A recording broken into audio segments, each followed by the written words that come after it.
a perfect idea of healthcare, because in the UK we very much like our socialized healthcare, like, you know, even you guys want to keep it. So like, what is your vision for perfect healthcare in your like Mad Max kind of small government world? Like what, Mad Max, yeah. Yeah, okay. that's what it feels like, kind of like a wasteland, like no government. You know, I know it's not like that at all, but you know. Okay, guys, welcome back to my channel. It's Clinton White here, back with another video, guys. So we're checking out Charlie Kirk. So this is Charlie Kirk takes down Socialist, or Charlie Kirk takes or destroys BlueHaired British Socialist. Okay, it's like Turning Point UK or something like that. So without wasting much time, let's check it out. Someone who disagrees? You disagree with the Romney Ryan shirt? Cool. Romney Ryan 2012. No, I like it. It's ironic. I think it's pretty funny. But so you're very against kind of. You're very like you're not a huge fan of socialism. I'm kind of getting that vibe. Okay. So what is? I've got two questions. What is in America like? What is your vision? What is your perfect idea of healthcare? Because in the UK we very much like our socialized healthcare. Like, you know, even you guys want to keep it. So like, what is your vision for perfect healthcare in your like Mad Max kind of small government world? Like what? Mad Max. Whoa. Yeah, that's what it feels like. Kind of like a wasteland, Whoa. like no government. You know, I Whoa. know it's not like that at all, but You know. ever heard of LASIK eye surgery before? So how's That's LASIK too eye much surgery insult to the regulated in the States, bro. States? I'm not sure how is In the it. Mad Max world. Tell me. Well, in the Mad Max world that you're Yeah. trying to fearmonger, Yeah. it's not covered by I know insurance. it's not true, but it's just like. So it's in the private market. So I'd like the U.S. healthcare system to work how the LASIK eye surgery industry has worked over the last 10 years, Okay. where it's a vital organ, not covered by insurance, not covered by government hospitals, not covered by Medicaid, and not covered by Medicare, where it's a cash-only transaction. So over the last 10 years, the most amazing medical advancements around LASIK eye technology have stemmed from America, and the price has gone down dramatically.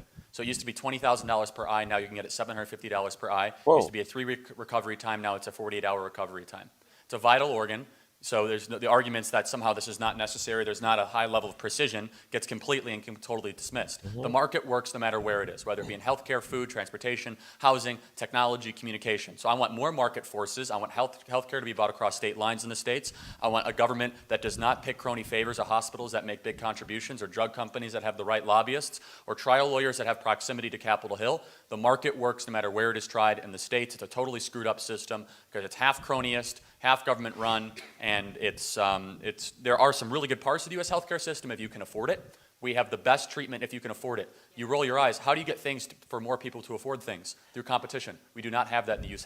healthcare. So we solve half the equation. Half the equation is quality. The rest of the world benefits from the U.S. medical advancements every single year, whether it be heart monitor machines, whether it be pharmaceutical breakthroughs. 90% of the most instrumental and important drugs that are used in this country around the world stem from billions of dollars of research and development incentives that are put in the United States of America. So the rest of the world benefits from the U.S. healthcare industry, whether you like it or not. Now the problem is, how do you get more people the access to higher quality of care? Well, the law of markets that we've learned over the last 200 years, and we've seen and we've all experienced, whether it be how airplanes and cars and technology and phones used to be tools of the rich, and now they're things that we all enjoy for a low price and a high level accessibility, is competition. Capitalism does three things really, really quickly. It lowers prices, raises the quality of good, and allows more people accessibility to those things. Healthcare should be no different, and that's what I like to see in the States.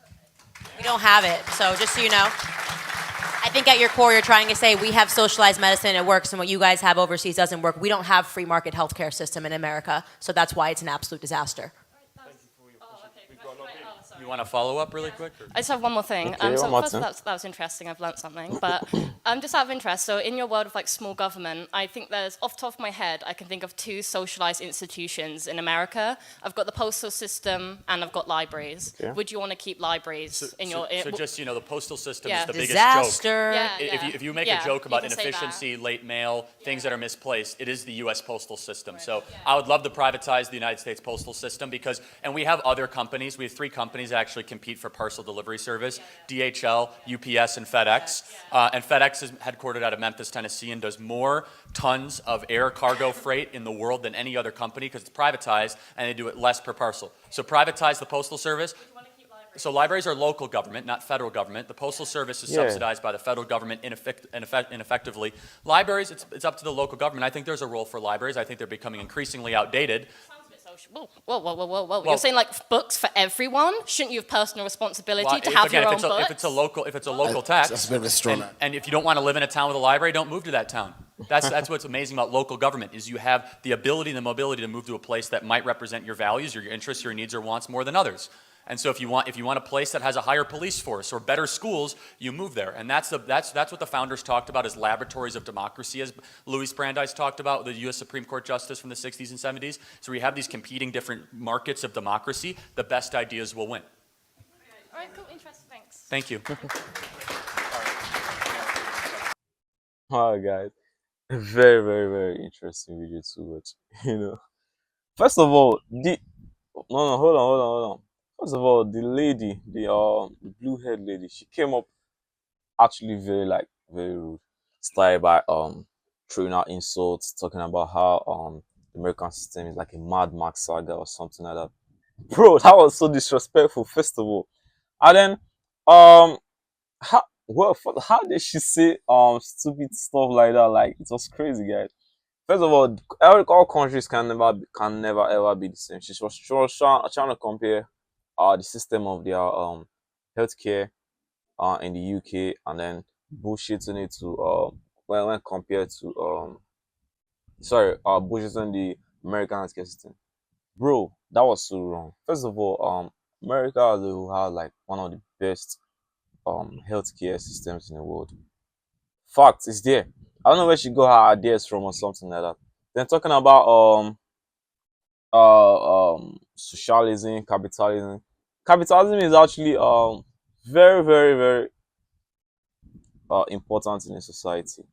I can say you see, an example is that it kind of like makes people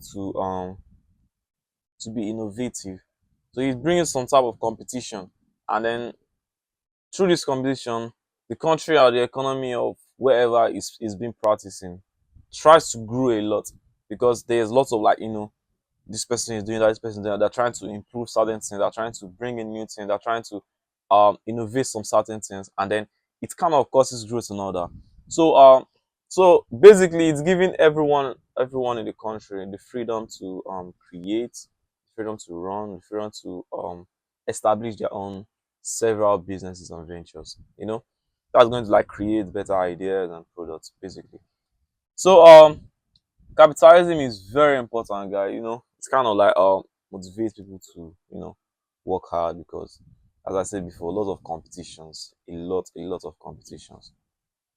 That was my own opinion on this particular issue. I don't think socialism makes people to want to like think outside of the box. They're just like kind of like limited to a certain things. A lot of things we do, our devices, technology, they all came, if not because of capitalism, then it won't be that. So it's not just about driving socialism, like back in the 90s, back in the 80s, like there are like some certain things, that only a certain group of people could afford because of socialism. Certain people were able to afford certain things. But right now, everyone can just afford a car, afford mobile devices, fly an airplane, all that stuff. Capitalism. So capitalism is very important, guys, and it is very, very important. That's what everyone needs, and that's what everyone have in the current society that we live in. Anyway, that's just my own opinion in the whole issue. I'll be checking out more. I think Turning Point UK or something like that. And then don't forget to like, share this video, subscribe, and I'll see you guys in the next video. Peace.